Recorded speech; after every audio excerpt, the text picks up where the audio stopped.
교인들의 아낌없는 축복을 받으면서 사도 바울은 실라와 함께 그리고 바나바는 마가와 함께 각각 2차 전도 여행을 떠납니다. 바울이 2차 전도 여행을 나갔을 때 어떤 일들이 있었을까? 이런 이야기가 기록되어져 있습니다. 함께 읽지요. 수리아와 길리기아로 다니며 교회들을 견고하게 하니라. 사도 바울이 1차 전도 여행 당시 이렇게 돌아다녔던 도시들 중에 수리아, 시리아, 그 시리아와 길리기아 이쪽은 해당되지 않았었습니다. 사도 바울이 간 적이 없었는데 사도 바울이 여기 갔다라고 하는 이야기는 그 수리아와 길리기아에 교회가 있다라고 하는 이야기겠죠. 그러면 궁금하잖아요. 분명히 바울이 간 적이 없는데 그렇다고 한다면 그곳에 교회가 있다고? 그렇다고 한다면 거기 있는 교회는 누가 세웠을까? 한번 이렇게 궁금증을 가져도 될 것 같습니다. 누가 수리아와 길리기아에 교회를 세웠을까? 누굴까요? 민들레 같은 예수쟁이들입니다. 자기네들의 이름이 전혀 드러나지 않은 그냥 예수쟁이들이에요. 무명의 예수쟁이들입니다. 그들이 성령의 바람 타고 세계 각지로 흩어지면서 그저 가는 것이 아니라 예수의 심장, 예수의 이름 가지고 가서 그곳에 교회를 세운 겁니다. 자기들 이름 별로 중요하지 않았습니다. 부활의 예수님 그분만이 중요했고 그래서 그곳에 교회를 세우게 된 거지요. 당시 분위기로는 지금처럼 교회 건물 이런 거 없습니다. 우리는 교회들마다 다 십자가 그 층탑을 세우는데 그런 것도 없습니다. 오히려 그 당시에는 교회라고 하면 사람들한테 세상에서 박해를 받기 일쑤거든요. 그럼 교회가 있을래야 있을 수가 없는 거죠. 그런데 교회가 있다? 가정교회겠죠. 가정에서 모이는 거죠. 그냥 가정에서 사람들이 모여서 예배를 드릴 터인데 그것도 절대로 사람들에게 소문은 나지 않았을 거예요. 그런데 기독교인들에게, 예수쟁이들에게 아름아름 소문이 퍼져서 어디에 가면 교회가 있다더라 이런 소문만 있었던 겁니다. 그 소문만 듣고 사도 바울이 수리아와 길리기아로 가서 교회들을 찾아다니는 겁니다. 안디옥이라고 하는 바울이 출발하는 그 출발지 안디옥 교회에서부터 저 북쪽의 시리아 그리고 길리기아 터키 지방 이쪽으로 가려면 아나무스라고 하는 산맥을 넘어가야 되는데 그 아나무스 산맥이라고 하는 게 해발 2000m가 훨씬 넘어요. 걸어서 거기를 넘어가야 돼요. 지금도 버스를 타고 가려면 굉장히 힘들게 고생하면서 이 기압 때문에 귀가 멍해질 거 아닙니까? 그런 참 고생을 해야만 차를 타고도 겨우 넘어갈 수 있는 게 아나무스라고 하는 산맥인데 그 산맥을 그냥 사도 바울은 신라와 함께 걸음으로 걸어서 산맥을 넘어가는 거죠. 왜 그토록 험산줄령 산맥을 넘어서 저 시리아와 길리기아라고 하는 곳으로 갈까? 왜 그렇게 갈까? 거기 정확히 어디에 교회가 있다 이런 것도 아니고 그저 소문으로 거기에도 교회가 있대 이런 단지 소문만 듣고 찾아가는 길. 도대체 사도 바울이 그럼에도 불구하고 산맥을 넘어가는 이유는 뭐였을까? 성경에 써 있죠. 교회들을 견고하게 하기 위해서. 그래서 가는 겁니다. 한 10년 됐나요? 한 10년은 좀 넘었을 것 같아요. 박원 집사가 고등학생이었었던 것 같은데 그때 무슨 얘기를 들었냐면 시골에 저 산골짜기인데 교인이 5가구밖에 없대요. 근데 교회가 있대요. 근데 담임 목사님이 없어서 교회가 없어질 상황이 되었다고 거기 누가 교회 자원해서 가면 참 좋겠다 그런 이야기를 들었어요. 근데 누가 가겠어요? 겨우 5가구밖에 없는 지역에 교회가 있다? 누가 가고 싶어 하겠어요? 어느 목사님이 가고 싶어 할 사람이 없죠. 근데 잠깐 동안 제가 마음에 들었던 생각은 뭐였었냐면 내가 그곳에 가면 어떨까? 5가구밖에 없다고? 그래도 그 사람들에게 교회가 있고 그 사람들에게 목사가 필요하니까 내가 갈까? 정말 잠깐 동안이지만 그런 고민을 했었습니다. 벌써 10년, 15년 지났으니까 지금은 교회가 없어졌겠죠. 그랬을 것 같습니다. 수리아와 길리기아라고 하는 지역은 이방신이 굉장히 많은 곳이에요. 교회가 세워진다라고 하는 게 정말 기적 아니면 불가능한 그런 곳이죠. 그런 곳에서 예수님을 부활의 예수님으로 고백하고 믿고 따른다? 쉽지 않죠.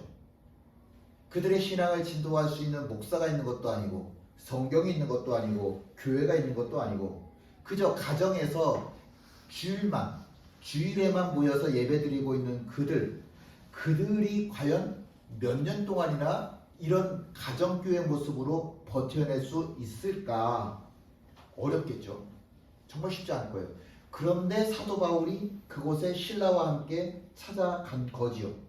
그 결과를 성경은 이렇게 말씀합니다. 교회들을 견고하게 하였다. 교회들이 견고해졌어요.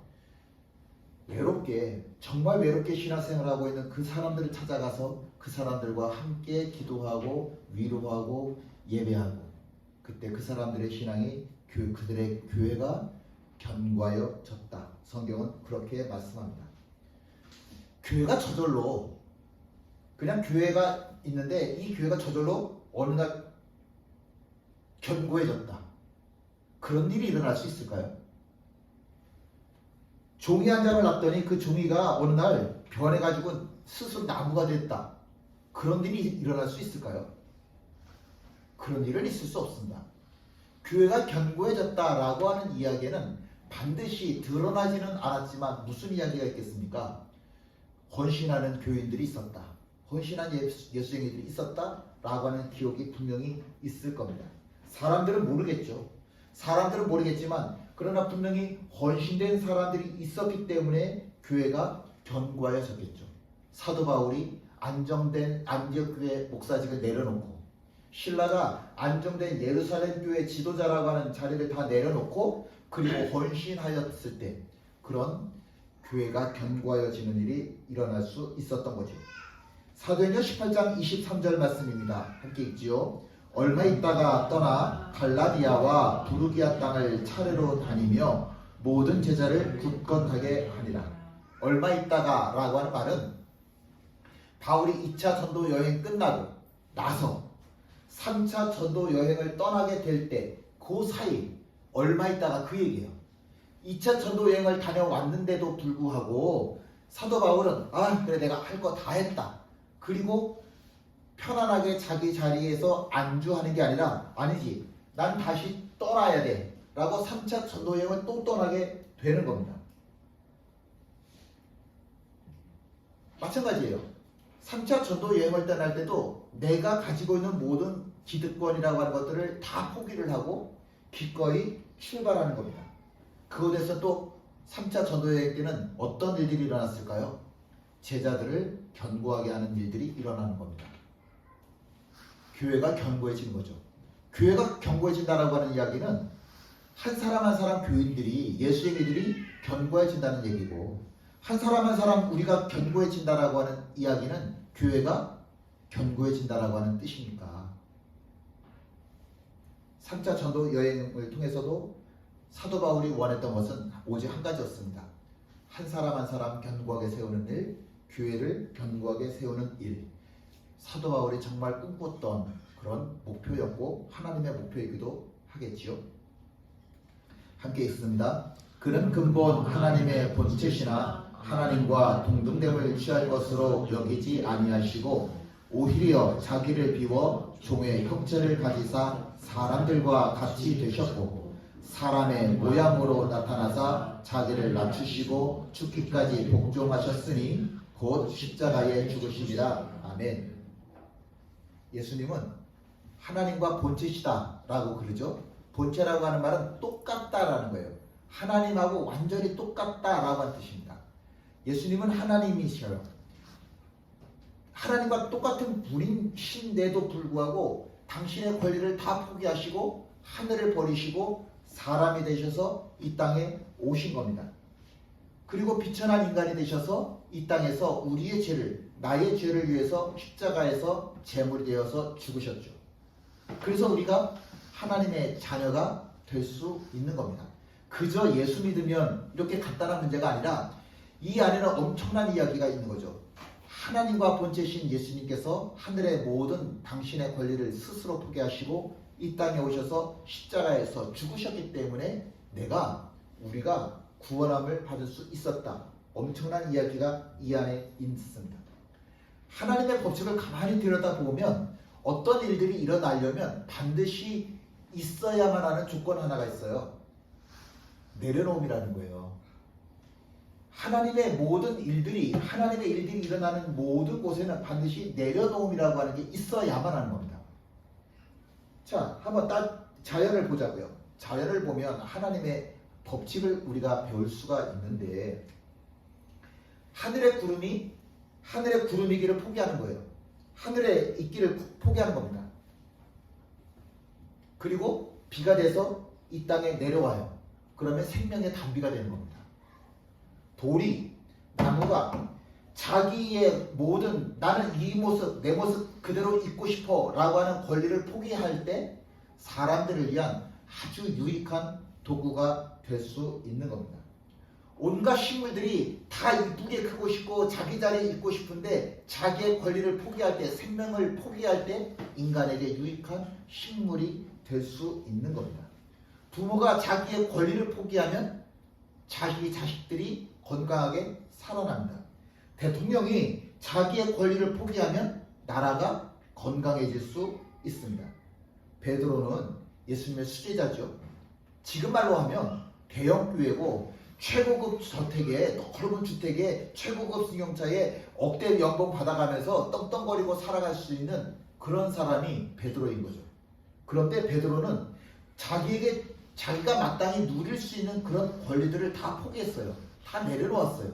그리고 예수 이름 붙잡고 내가 전할 수 있는 세계 각지를 돌아다니며 베드로도 선교를 하는 겁니다. 그렇게 자기 권리를 포기했을 때 어떤 일들이 일어나요? 욥바의 다비다가 죽었다가 살아나고요. 욥바의 무두장이 시몬이 사람 대접을 받는 일도 일어나죠. 8년 동안 중풍에 시달리던 룻다의 애니아의 삶이 회복되죠. 내려놓았더니 누군가가 살아나는 기적이 일어나더라고요. 내려놓았더니 편안한 삶을 포기하였던 사도 바울, 편안한 삶을 포기하였던 신라, 그런 사람들을 통해서 교회가 견고해지고 제자들의 신앙이 견고해지고 내가 이거 마땅히 누릴 수 있는 권리야. 맞아요. 마땅히 내가 누릴 수 있는 권리 맞습니다. 그러나 자기의 권리를 마땅히 포기하는 사람이 많아지면 그 사람이 서 있는 그 자리는 언제나 흥함의 역사가 일어납니다. 부흥의 역사가 있어요. 그런데 헌신하는 사람이 없으면, 내려놓지를 않으면 아무런 일도 일어날 수가 없습니다. 건강한 교회, 그건 누군가가 헌신했기 때문이니까. 그렇게 자기의 모든 권리를 포기한 사람이 있었으니까 건강한 교회가 세워질 수 있는 거죠. 수천 명이 모이는 저 부천의 큰 교회가 건축을 했는데 이상하게 식당이 없더라는 거죠. 우리는 주일날 예배 끝나면 식사하는 걸 당연하게 여기지 않습니까? 그런데 희한하게 그 대형교회에서 식당을 없애는 거예요. 왜 그러냐 물어보니까 식당에서 아무도 봉사하려고 하질 않는다는 거예요. 주일만 되면 그래서 사람들을 사서 식당에서 이제 밥 해주는 사람으로 이제 부리게 되는데 이건 도저히 아닌 것 같아서 그냥 식사 다 안 하는 걸로 했다고.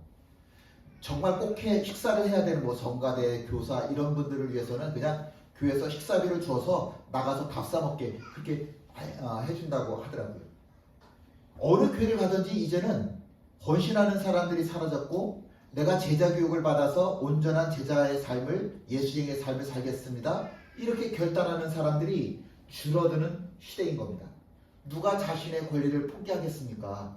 누가 자기 손에 물을 묻히려 하고 누가 자기 손에 더러운 것을 만지려 하겠습니까? 이제 그런 시대가 점점 사라지고 있는 겁니다. 우리 이제 20, 30대 예수 믿는 사람들, 이분들이 40대, 50대 때는 헌신이라는 단어 자체가 교회에 남아있을까요? 어제 지난주에 어느 목사님 뵀더니 자기네 교회 새로운 젊은 부부가 왔대요. 20대 부부래요. 너무 신기하더래요. 부부가 찾아와서 예수 믿겠다고 주일마다 예배 드리는데 이게 너무 신기하다는 거예요. 그런 시대예요 지금. 우리가 지금 그런 시대에 있는 겁니다. 예수님은 하늘의 모든 권리를 포기하신 거예요. 그리고 인간을 위해서, 나를 위해서 죗값의 제물이 되셨잖아요. 하나님은 자기의 모든 권리를 포기하신 예수님을 그냥 무덤 속에 두시지 않으시고 무덤 속에서 살려내셨고, 그 예수님을 모든 세상이, 모든 천사가 그 앞에서 무릎 꿇게 경배하게 만들어 주셨잖아요. 내려놓으면 하나님이 일하십니다. 그런데 내가 내려놓지를 못하면 하나님께서 절대로 일하시지 않습니다. 내려놓아야죠. 내려놓아야죠. 예수님을 믿는다라고 하는 건, 내가 구원받았다라고 하는 것은 예수님의 생명이 내 안에 있다라고 하는 뜻이죠. 가만히 생각을 해보자고요. 십자가 앞에서 내 권리라고 하는 것을 우리가 생각을 해보자고요.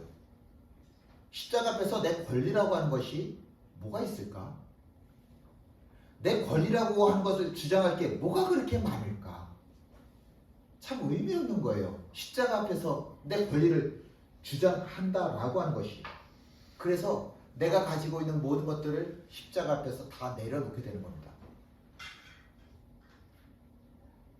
그런 사람이 바로 하나님의 희망이 되어지는 거죠.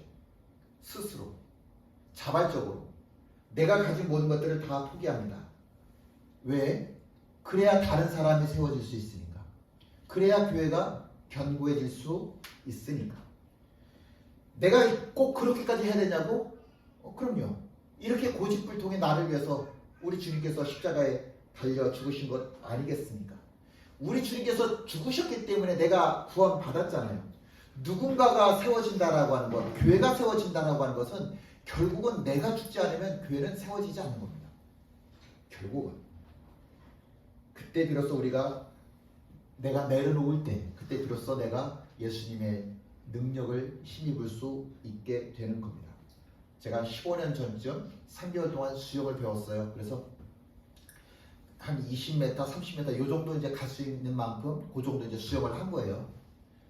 그러다가 이제 수영할 일이 없어져서 이제는 안 했죠. 근데 지금 가서 이제 수영을 하려고 하면 자꾸 저는 수영을 하는 게 아니라 이렇게 잠수를 하게 되더라고요. 들어가서 나오려고 하질 않으니까 이게 참 문제가 돼요. 그때마다 예전에 강사가 해줬던 이야기를 기억을 하죠. 힘 빼세요. 힘 빼세요. 물에다가 몸을 맡기세요. 머리로는 아는데 그게 잘 안 돼요. 자꾸 잠수를 하려고 드는 거죠. 어느 날 제 사진을 봤는데 저를 찍은 사진을 보니까 제가 배를 쑥 내밀고서는 사진을 찍었더라고요. 그냥 평범한 사진이었는데 배를 쑥 내밀고 찍었더라고요. 이게 도대체 뭐지? 그러니까 제가 서 있으면 늘 배가 이렇게 밖으로 들이내밀고 사진을 찍는 거죠.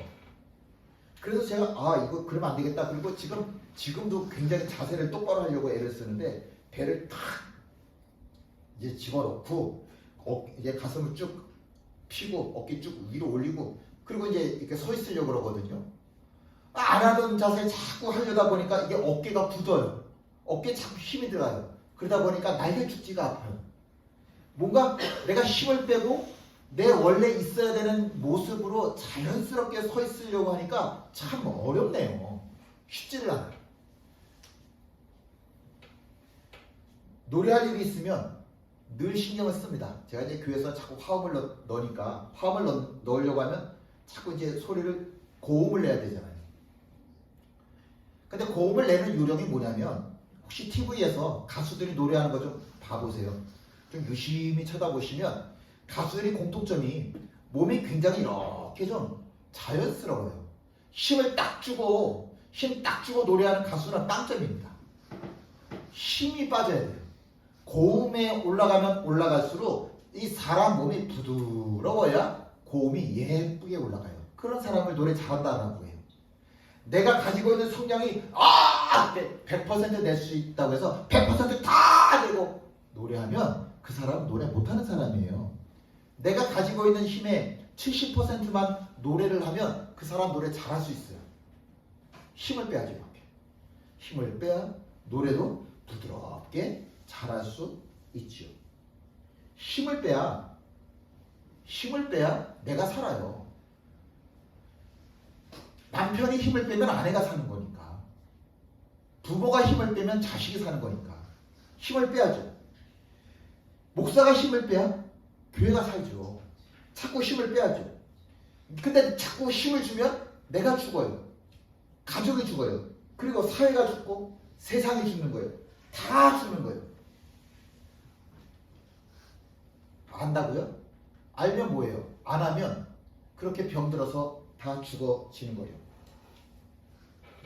통계청이 2023년도 작년 4분기 조사를 한 게 있는데 올해 자료는 아직 안 나왔더라고요. 그래서 제가 찾다가 못 찾았는데 작년 자료를 보니까 가구당 평균 소득이 524만 원이더라고요. 500만 원. 가구당.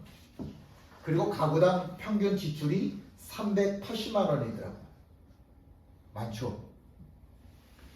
돈 있는 사람들이 돈을 어디다 제일 많이 썼냐 조사를 해보니까 차를 사는데 제일 많이 썼더라고요. 돈 있는 사람들은. 가난하다고 하는 사람들이 돈을 제일 많이 쓴 데는 뭔지 아시겠어요? 빚 갚는 거. 빚 갚는 데다 돈을 제일 많이 썼더라고요. 사람들에게 우리나라의 제일 큰 문제가 뭡니까? 세계 어느 나라를 가건 다 마찬가지입니다. 마이크를 들이대고 우리나라의 이 사회의 제일 큰 문제가 뭡니까? 라고 물어보면 공통적으로 나오는 대답이 딱 한 가지가 있는데 뭘까요? 빈부격차. 부자는 너무 많이 가졌고 가난한 사람들은 너무 없어요. 그래서 부자들은 자기가 가지고 있는 게 작년에 6% 다 늘어나는데 가난한 사람들을 가지고 있는 걸 보니까 1% 줄었더라고요. 이게 현실인 거예요. 이게 고금리 이자가 되다 보면 앞으로 부자들은 더 많이 갖게 될 거고 가난한 사람들은 더 가난한 시대가 될 겁니다. 사회에 자꾸 묻지마 범죄라고 하는 게 나타나잖아요. 왜 그럴까? 이유가 있겠죠. 억울한 거예요. 화가 나는 거예요. 화가 나는데 마땅히 풀 길이 없는 거예요. 그러다가 에라 모르겠다. 그리고 자기가 가지고 있는 것을 나보다 약해 보이는 사람들에게 그냥 쏟아붓는 것. 그게 묻지마 범죄라고 하는 거죠. 이런 걸 보면 그런 생각 안 드세요? 아, 참 말세다. 참 말세다. 이런 생각 들잖아요. 저만 느끼는 그런 생각은 아닐 겁니다. 모두가 다 살고 싶은 그런 아름다운 세상 가능할까요? 모두가 꿈꾸는 아름다운 세상이라고 하는 것 가능하겠습니까? 어떻게 하면 될까요? 진보가 다수당이 되면, 보수가 다수당이 되면 가능해지는 건가요? 대통령이 열심히 애쓰면 가능한 걸까요? 영종 신도시처럼 저 세종 신도시처럼 자꾸 신도시 개발하면 그러면 아름다운 세상이 오는 걸까요? 신도시 개발했다고 해서 KTX 그 기차라고 그래야 되나요? 그거 만들었다고 해서 우리한테 뭐 좋은 거 있었나요? 대통령이 바뀌었다고 해서 우리한테 뭐 좋은 거 있었나요? 법을 개정하면 되지 않을까? 법을 개정할 줄 몰라서 사회가 이렇게 험악한 모습으로 변화해진 건 아니잖아요. 아, 그러면 부자들에게 더 많은 세금을 걷어서 가난한 사람들에게 주면 되지. 그래서 가난한 사람들이 돈 좀 받았나요? 이런다고 뭔가 사회 구조를 뜯어 고치자 이런다고 해서 아름다운 세상이 하나님의 나라가 만들어지지는 절대로 않습니다. 사람의 손으로 만들어지는 게 아니라고 하는 거죠. 제가 사회복지사 공부를 하고 그리고 이제 3개월 동안 제가센터에서 지금 인턴으로 실습생으로 이제 교육을 받고 있습니다. 그래서 이제 7월 달부터 제가 제가센터를 시작하려고 계획하고 준비하고 있는 중에 있습니다. 근데 실습생으로 이제 3개월 동안 가잖아요. 처음에 갔더니 제가 생각한 참 세상에 이렇게 좋은 곳이 있나 싶을 만큼 너무 좋은 거예요. 대표라는 사람은 너무 좋고 거기에 모여있는 사람은 너무 좋고 야 진짜 좋다. 진짜 좋다 그랬어요. 정말 싫은 게 뭔지를 찾아보려면 모르겠더라고요. 싫은 게 뭐지? 못 찾겠더라고요. 근데 제가 한 달 반 이제 된 거예요. 한 달 반 정도 됐는데 대표라는 사람이 저한테 그러더라고요. 대표가 말하는데 말이야 인턴이라는 사람이 그러더라고요. 대표라는 사람이 말하는데 인턴이 말이야 이렇게 얘기를 하는데 처음에는 농담이겠거니 그랬는데 조금 이따 또 그 얘기를 하고 한 달 동안에 저한테 한 4번 그렇게 얘기를 하더라고요. 대표가 이야기하는데 인턴이라는 사람이 말이야 그렇게 자꾸 얘기를 하는 걸 그 권위주의에 빠져가지고 자꾸 그런 식으로 이야기를 하는 사람을 보니까 그렇게 좋아 보였던 그 자리가 내가 여기 앞으로 3달 동안 어떻게 있지? 그런 자리로 변해버리게 되더라고요. 예수님께서 대답을 보여주셨습니다. 내려놓음이라고 하는 겁니다. 하늘의 권리를 모두 다 포기하셨잖아요. 내가 마땅히 가질 수 있는 권리라고 하는 것을 포기했잖아요. 근데 세상을 보니까 그 몇십 명 모여있는 그 자리의 대표라고 하는 그 자리를 내려놓기가, 이 권위를 내려놓기가 이게 쉽지 않은 거예요. 통반장 그 자리에 있는 그 사람들의 권위를 내려놓기가 쉽지 않아요. 이게 그저 모자 하나 쓰고 있으면, 유니폼 하나 쓰고 있으면 말이야 내 말 안 들어! 그렇게 이 목에 핏대를 세우고 이야기하는 이 뭐가 그렇게 대단한지 목에 핏대가 탁탁탁 서는 모습을 보면 아직 참 멀었다. 이 사회가 참 멀었다. 그런 생각을 하게 됩니다. 하물며 그렇게 별것도 아닌 다 우리랑 정말 똑같다고 생각하는 사람들도 그렇게 자기의 권위를 내려놓지를 못하는데 대통령이라고 하는 사람이 자기의 권위를 내려놓을 수 있을까? 그걸 요구한다라고 하는 자체가 불가능한 거죠. 하물며 예수님께서 당신의 권리를 포기하신다? 이게 가능한 이야기겠냐고요. 그런데 하셨잖아요. 그랬더니 이 세상에 구원이 찾아왔잖아요. 예수님의 생명이 임하여지니까 폭도였던 사울이 온전한 예수쟁이 사도 바울로 변화가 될 수 있었고, 그 예수님의 생명이 한 나라를 변화시키고 예수님의 생명이 들어가는 그곳에 분열만 일어나는 거듭나는 장소에서 하나님의 나라가 세워질 수 있는 것 아니겠습니까? 내가 바로 하나님의 나라의 희망 아니겠습니까? 왜? 내가 온전히 내가 누려야 될 것들을 포기할 줄 아닌가? 내려놓을 줄 아니까 예수님처럼 그분처럼 온전하지는 못해도 내려놓으려고 애쓰면서 오늘도 하나님 말씀대로 살아가려고 애쓰는 내가 있으니까 하나님께서 이 땅을 바라보시면서 소돔과 고모라처럼 멸망하고 싶어도 나를 보시면서 내려놓으려고 예수처럼 살려고 하는 나를 보니까 집사님 보니까 하나님께서도 이 땅에 소망을 갖고 계신 건 아니시겠습니까?